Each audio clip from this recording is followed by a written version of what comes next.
Hey everyone. I was in Hollywood yesterday, and so I decided to stop by the Hollywood Forever Cemetery and visit the grave of Chris Cornell, who died a couple of weeks ago. And he was buried last Friday at the cemetery here. So this is a cemetery I visit quite often, and so I wanted to stop by and see his grave.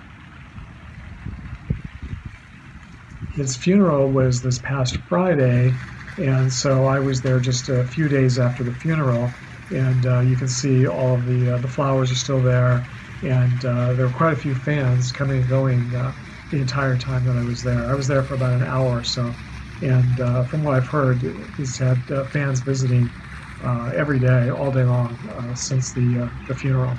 It reminded me a little bit of when I visited Jim Morrison's grave in Paris back in 1990. I mean, his is one of the most popular grave sites in the world and one of the most visited.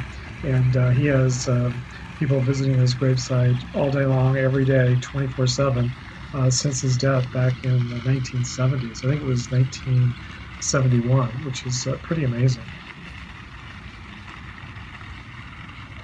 If you decide to visit his grave, Chris Cornell's grave, just come in through the cemetery gates on Santa Monica Boulevard and make the very first left.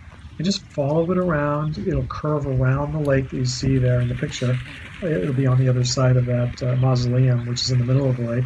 And so just follow that first street, and it curves all the way around to this street here. You don't have to turn or anything. It'll take you right to the grave, and you can just park anywhere. It's always extra sad when someone dies young. And in this particular cemetery, you'll find lots of idols and icons who died way too soon. One of the biggest was Rudolph Valentino, who died at the age of 31, and he's buried just really a few feet away from Chris Cornell, just on the other side of this road in the mausoleum.